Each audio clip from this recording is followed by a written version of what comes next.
Magandang araw mga kaligalig. Ayan na ho, isang napakagandang umaga. At ari nga ho, itatry ho natin palakadin ng aking alagang aso at ari ho'y nagkasakit.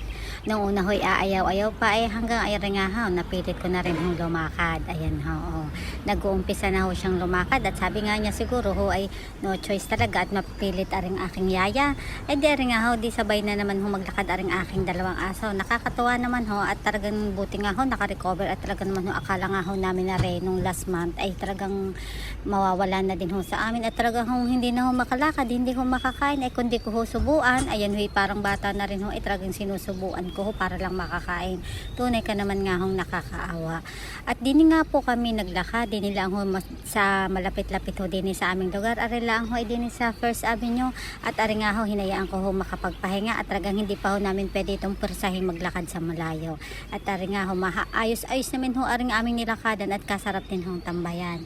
At nung pag-uwi nga ako ng bahay, anong makatapos ako maglinis-linis ng mga kwarto at makapag-ayos-ayos at makapag-pispis din yung mga sa mga sala, ay ari ho, prepare ko naman ho ang lulutuin ko ho mamayang gabi. Ay, ari nga ho, at ako tayo ho, meron din ng mackerel at nagluto na rin ho ako na rin Japanese rice at gagawa ho tayo ng garlic fried rice. At ari ho, yung mackerel naman ho, yan ho yung ating i-grilled at ari nga ho, inumpisahan ko na ho aring linisin. Nung una ho, tinanggalan ko muna ho ng mga ulaw.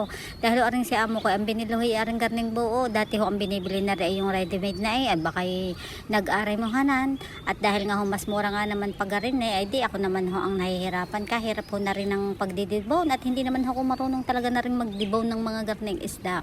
Di talagang no choice tayo at talagang arohay ating trabaho. Di pag-aaralan natin ngayon at ayun nga ho, nung matapos kong mapag-alsa ng mga tinik-tinik yaon dare unumpisan ko naman ho iayos ang ating table at ari nga ho tayo palibhasa Japanese food ho ang ating ihahayin ngayon. Di ang ating gagamitin ay pang Japanese din pong mga utensil. At ayan ho, kita ninyo talagang sinisipat ko pa ho ang bawat corner na yan. Dahil ho yung amo ko talagang ayaw ho niya ng hindi pantay-pantay ang pagkakalagay o labit-labit ka ho dun sa mga lamesa. Talagang ho yan ay nasubukan ka.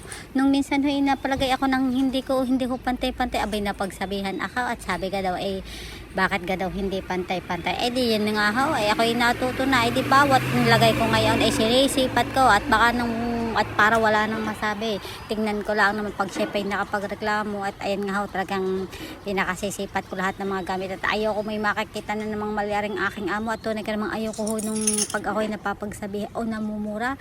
Hindi naman ho sa ayaw na napapagsabihan kasi ibig sabihin pag ikinapapagsabihan ikikinukorek at pasalamat pag gayon dahil ibig yun sabihin nun ay gusto kang itama o kung gusto gayi ang gusto bagay ibig sabihin nun gayon concern sa iyo at gusto matuto ay pag minsan nga lang ho yung amo ko minsan ho yung magsalita bagay hindi ka ho talagang nakakasama ng loob ay ako pa naman higa rin palibasa tayo running for menopausal period na tayo masyadong emotional at sensitive ayun talaga ho, ayun lang ho sinasabi ko at kaya, pero totoo yan ayaw ho ng amo ko na yung salasara yung paglalagay nyo ng mga placemat at parang kulang na lang ho yun may mga gamit na panukat at para matitiyak ng ang mga sukat ng pagkakalagay ko ayos baga. Diyos ko po kahirap ng garnay ay talagang tunay ka naman at kailangan lang talagang tayo magtrabaho para sa ating mga anak at sa ating mga pamilya. At arin nga ho, pagkatapos ko ho yung maisalansan yung aming mga gagamitin yan sa aming dinner. Ay, yung pang ho, yung pala ho, may bata nga ho kami. Di yun ho, bukod ho yung panggamit nung sa bata. Kita nyo ho yan. Diyos ko po, sa dami kong alagain din may aso, may bata, may matanda. Diyos ko po, talaga, Diyos ko po, Rudy, tunay ka naman. Ilang taon pang aking babunuin din bago ako makatapos ng aking utang sa aking amo. Talagang mahaba-haba pang pagpapasensya. At rin na nga ho, yung aking yung mackerel ho na tinanggal ako. Pinalot ko muna sa clean wrap at nilagay ko ho sa ref at saka ko ho nilabas yung lulutuin ko na mismo. At rin nga ho, ang ating garlic fried rice. Ako ho, naglagay muna dyan ng butter. Tapos konting bawang ho at saka ko ho nilagay yung kanin.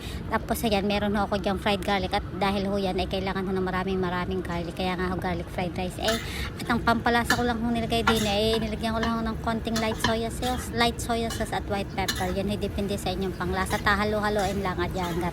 Ayan. Marami hong garlic ho yan ha. At tapos meron din ho ako din yung in-steam na eggplant, garin nila ho ang ginagawa ko din napakasimple lang ho, i-steam nyo lang ho ang eggplant tapos pipisa-pisa inyo ng garin ng tinidor.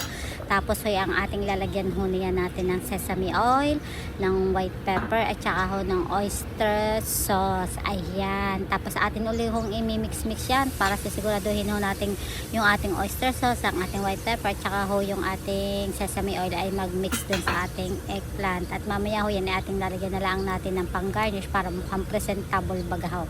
Hindi ho pwedeng ihahayin mo yun ng gayan lang at nakaw, tunay kang madadali ka ng aking ama ho.